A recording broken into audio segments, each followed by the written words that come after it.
So, good morning, everyone.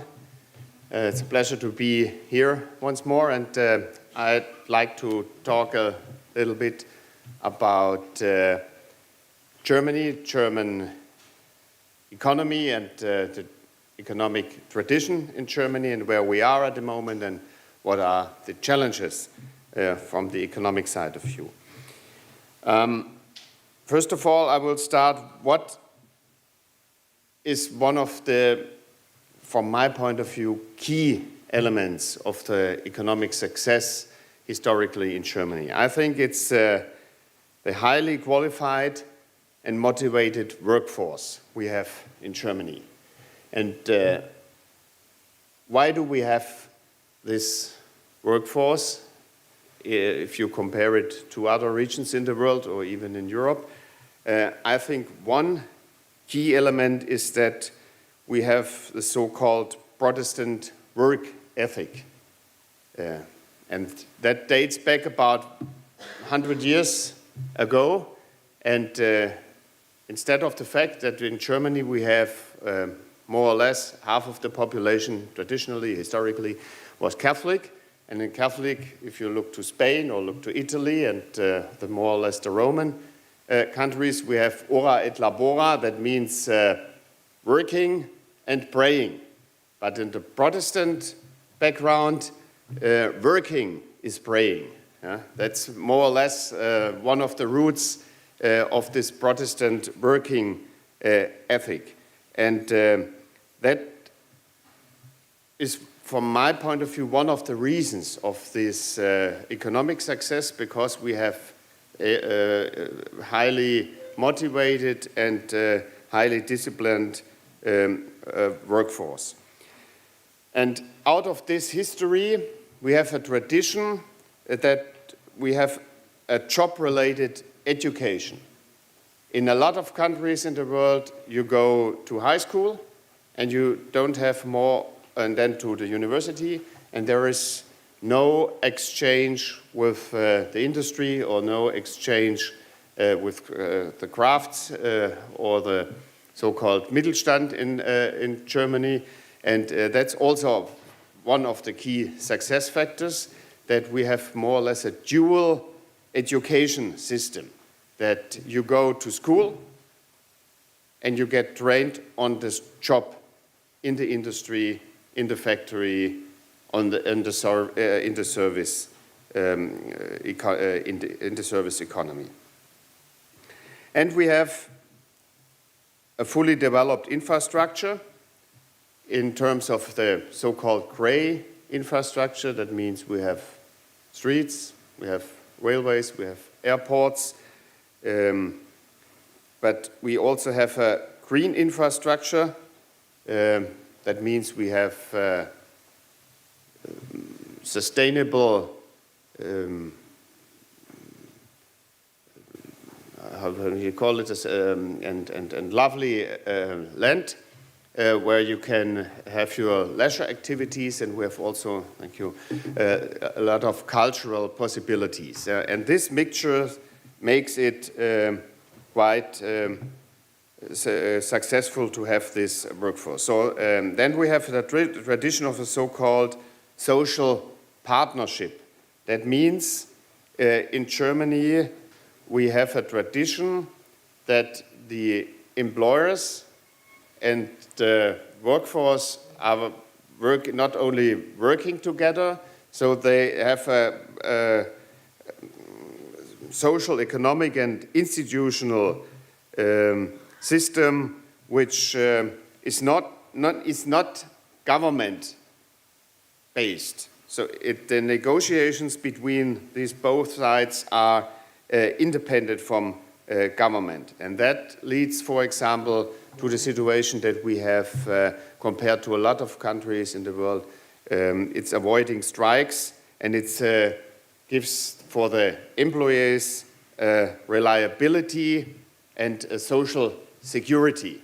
And so they are more motivated even in dire straits, if you have crisis or things like that. And that's one of the core elements of the so-called social market economy. And this leads to high labor productivity, and this is one more factor or one more element of our economic success story in the history, and it's still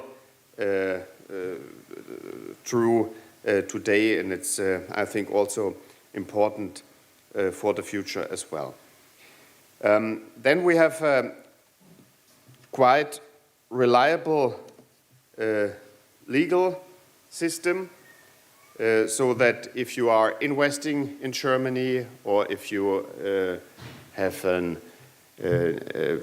are inventing something, you can keep your intellectual property, and if there is a case on the court, it doesn't take 10 years to be solved, so that you have a legal environment, a legal framework, which makes it possible not only for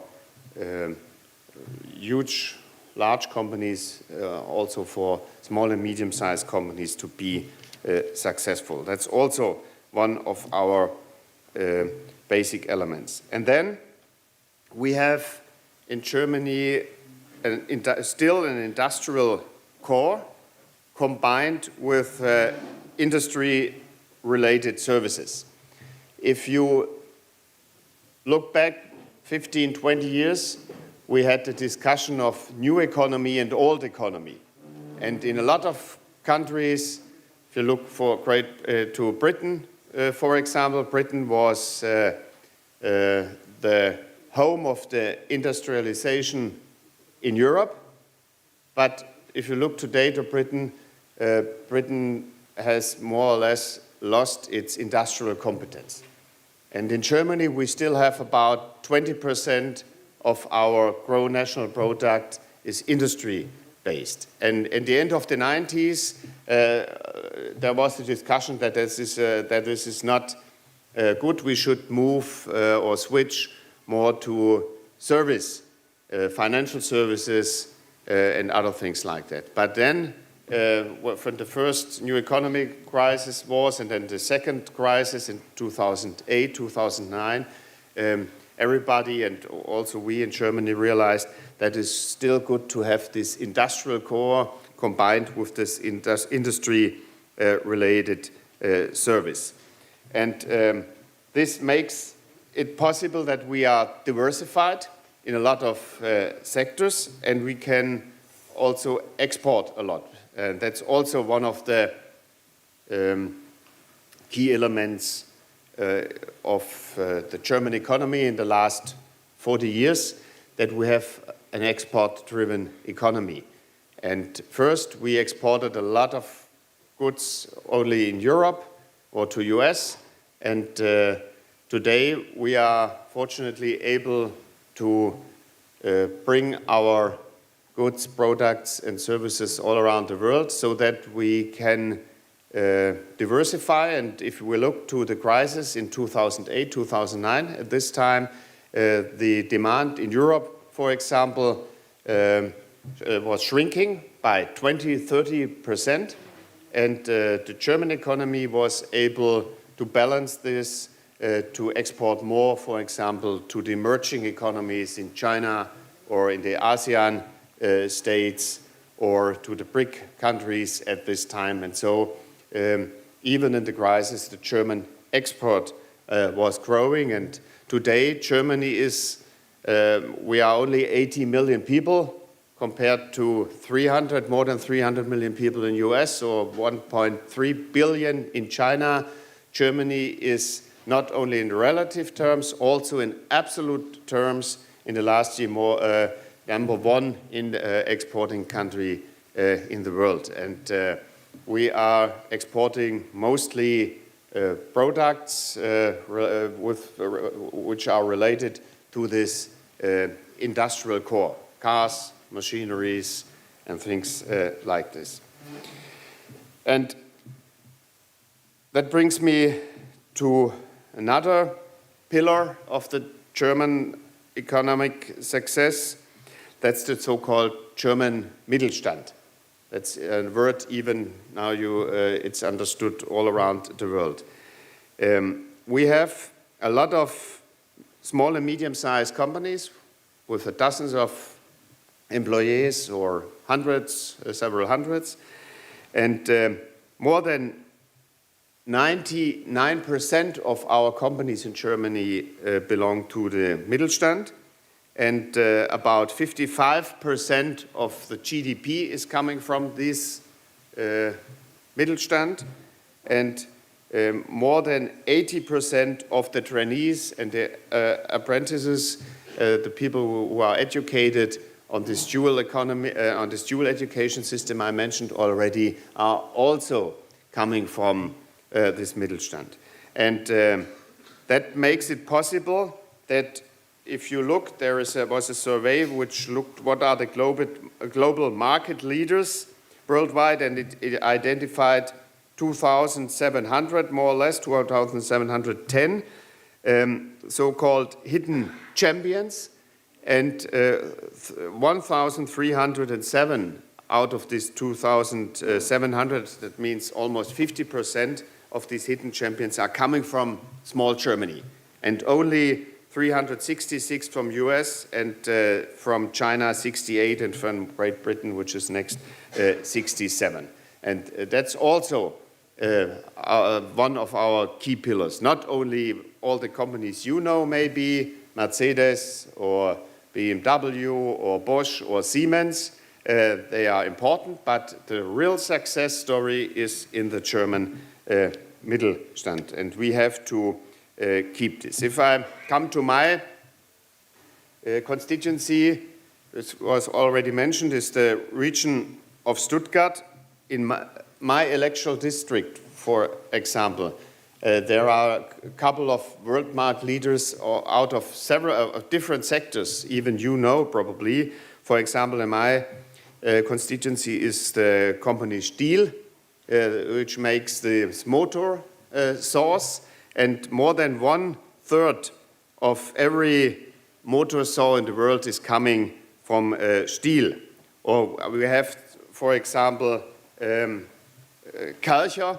You've heard that with the cleaning companies, and are both companies, they were founded about 70, 80 years ago from one guy, and today they have about 10,000 people working for them. They make 5-6 billion euros turnover, and they export 90% of their value of their products all around the world. And so there are a lot of companies, for example, for gas valve, for Dunks, you will probably not know, or in the packaging sector. So that makes us very quick, very innovative, and also diversified in the sectors, and that's I think is also one of the success factors. So, but not only the positive things to mention, there are also a lot of challenges for Germany and the German economy. To keep the innovation in progress, more or less, we try also from the political side to bring more money and more brain to research and development. Unfortunately, even in the crisis, we have increased the federal budget for education and for research, for example, from 2005 to 2015. Within 10 years, we more than doubled the budget from 7.5 billion euros a year to almost 17 billion euros a year. And today we have about 3% of our GDP for research and development.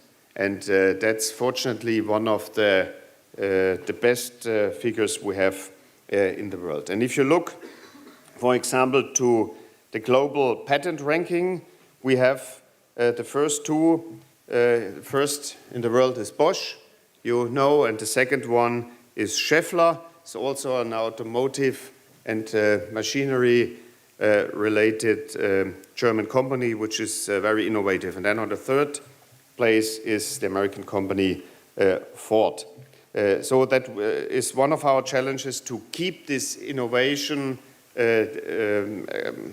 circle and to keep this on track, that we will be able to manage the challenges for the future. And what are the challenges? Just to mention a few at the end.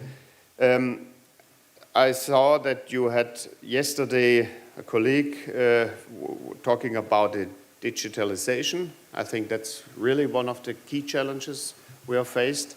Digitalization in terms that we have, especially for our Mittelstand and for our industrial core competences, we have to connect them to the internet and to the digital change. The word is Industrie 4.0. It's also a phrase, obviously, is taken over in US and other countries from the German language. I think that's one of the key challenges, and we have to bring this digitalization to our automotive industry, to our machinery industry, to be competitive in the future anymore, because there will be changes. If you look to the mobility sector, for example, what will be the future for electromobility and other things, and these are huge challenges we are faced. I think you heard yesterday from my colleague Marion Wendt something about this. That's one of the challenges. The second one is the transformation of our energy system. Germany has, as far as I know at least, the most ambitious goals worldwide on energy. We want to decarbonize the industry as far as it's possible and decarbonize the energy production. In 2050, we want to have 90% less CO2 emissions. We want to increase energy efficiency by 50% to 2050. That means producing the same amount of GDP with only 50% of the energy input. And last but not least, that energy production which is left over then should be coming almost completely from renewable energy. And that's really also a large challenge, especially from the coast side. And then related to the internet and the digitalization, I see a challenge which is upcoming in the last years, and that's cybercrime. Germany was in the last year the country in the world which was most affected by cybercrime. We lost last year 1.6% of our GDP. That was the annual growth rate. That means we lost our whole growth in the last year to cybercrime. And we also have to find answers on this, especially again for the Mittelstand, which has a lot of IP, and this IP has to be kept and secured, and that's also a huge challenge. Then we have to improve our startup culture. Here in Berlin, maybe you had the chance to visit or to see, in the last years there was a quite good development and environment for startups, but compared, for example, to the US or to other countries, we are still lacking far behind what in terms of starting new businesses. And if you look what are the global leaders in a lot of sectors, Germany is good in machinery, in automotive, I told you, or Siemens in traditional sectors, but if you look to new appliances and to new developments, then you look to Silicon Valley or to a lot of US. There are a lot of companies not from Europe and not from Germany, and so we have to improve the environment for the startup culture. And last but not least, at present day or today, the major discussion and political challenge is the refugee challenge, and we have to integrate these refugees. In the last year, we had more than 1 million people coming to Germany to the labor market and to integrate it in our society. And that's heavily debated at the moment politically and in the society. So we have pride and rich historic development where we can base our future success, but nothing is for sure, and if you're not getting better every day, you will not be at the top anymore in 5 years or in 10 years. And so we have to work on these challenges, that we have the chance, and I'm convinced that Germany has also the chance for a bright future economically, but not on its own alone. I think we are the future critical mass of competition is to join forces in Europe, and that's also one of the challenges we are faced at the moment, that we have on the one hand side a lot of people on the political and the economic side and the media are working for a deeper integration of Europe, but we see that we have on the other side a lot of problems in Europe.